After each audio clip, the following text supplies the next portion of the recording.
ይብላኝ ለሰው ሀገር፣ ይብላኝ ለስደት፣ ይብላኝ ለአንዳንድ ጨካኝ ቤተሰቦችና የኔ እንጂ የራሳቸው እንጂ የሌላ ሰው ምንም ለማይታያቸው ቤተሰቦች ይብላኝ።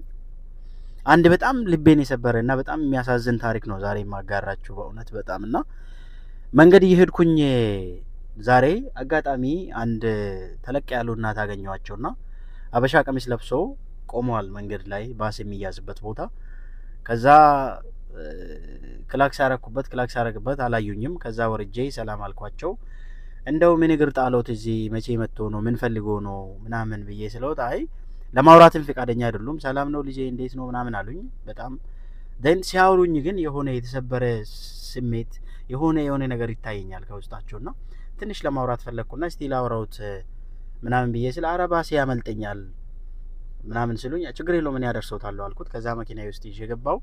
ማውራት ጀመረ። በጣም ከሚያሳዝን ነገር የዛሬ 21 አመት ነው ከሀገር የወጡት።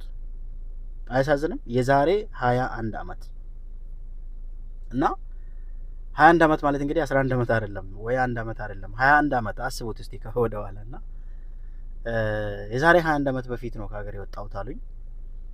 ከዛ ያላስተማርኩት ያጎት ልጅ፣ ያላስተማርኩት ያክስት ልጅ፣ ያላስተማርኩት የወንድም ልጅ፣ ያላስተማርኩት የእህት ልጅ የለም። በትንሹ ወደ 23 24 ሰዎችን አስተምሬ እንጀራ አስይዣለሁ እና ለሁለት ነው ለሶስት ቤተሰቦች ደግሞ ቤት ሰርቻለሁ።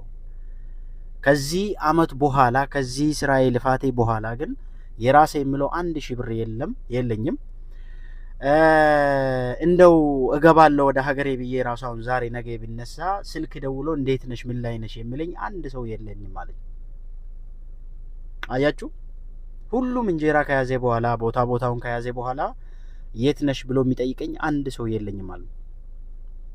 ለካ ሰው ሀገር ላይ ያለ የብዙ ሰው ዕጣ ፋንታ እንደዚህ ነው እና በጣም እምባዬን መቆጣጠር አልቻልኩም። እና እሺ አሁን ምንድነው አሁን ምን ይፈልጋሉ? ምን እየሰሩ ነው? በዚህ እድሜ ችሎ ጽዳት ያጸዳሉ ወይ ችሎ ምግብ ያበስላሉ ወይ ብዬ ስጠይቃቸው አይ ሲሰራባቸው የነበረ ቤተሰቦች በጣም ጥሩ ስለሆኑ አንድ ትንሽዬ ክፍል ሰጥቶኝ ወደ ሀገር እስክትመለሽ ድረስ ችግር የለውም ኑሪ ብሎኝ ስራ ያሰሩኝም ምግብ ይሰጡኛል። እነሱ ጋር አርፌ ነው ያለሁት።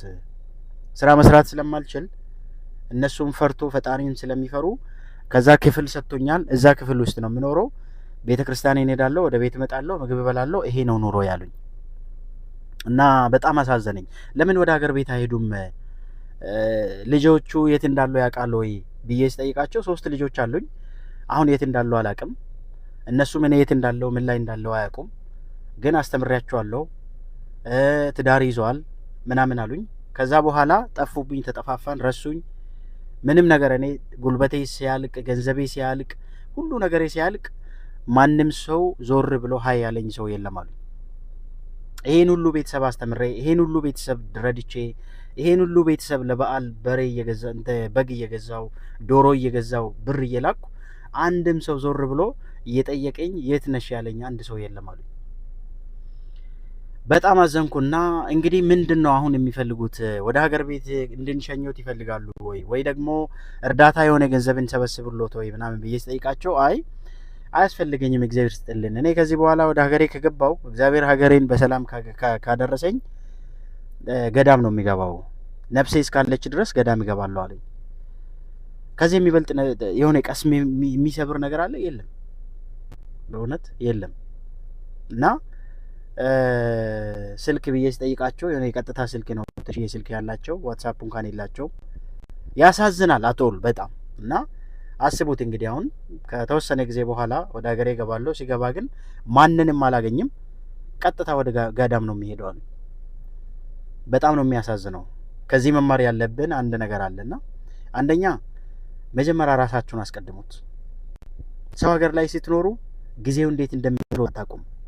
ነገ ምን እንደሚመጣ አታውቁም። የዛሬ ወዳጅ ነገ ጠላት ነው። የዛሬ ዘመድ ነገ ዞር ብሎ አያችሁም፣ አይጠይቃችሁም። ገንዘብ እስካላችሁ ጉልበት እስካላችሁ አቤት አለውላችሁ እስክትሉ ድረስ በጣም ብዙ ዘመድ ይኖራችኋል። አንድ ቀን ብትወድቁ የሆነ ነገር ከእጃችሁ ሲጠፋ ግን ጠያቂ አታገኙም።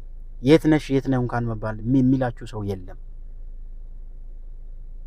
ስለዚህ ቅድሚያ ለራሳችሁ፣ ቅድሚያ ለጤንነታችሁ፣ ቅድሚያ ለራሳችሁ እናንተ የእናንተን ነገር መጀመሪያ አስተካክሉትና ከዛ በኋላ ቤተሰብ፣ ዘመድ፣ ጎረቤት ምናምን ሁሉም ከዛ ቀጥሎ የሚመጣ ነገር ነውና እንደዚህ አይነት እጣ ፋንታ ያላቸው ሰዎች ቁጥሩ የላቸውም። ቤት ይቁጠረው። እንግዲህ ይሄን ድንገት መንገድ ላይ ስላገኘሁት ነው። የማይገኙት የማይታዩት በየሀገሩ በየቦታው ተደብቀው ያሉት ደግሞ ስንት ናቸው? ቤት ይቁጠረው እንግዲህ እና ባላችሁበት እግዚአብሔር ይጠብቃችሁ ለማለት እፈልጋለሁ። አመሰግናለሁ። መልካም ቀን። ትምህርት ከሆናችሁ ይሄንን ቪዲዮ እስቲ ለ2 3 4 ሰው ለጓደኞቻችሁ ሼር አድርጉት ለማለት ፈልጌ ነው።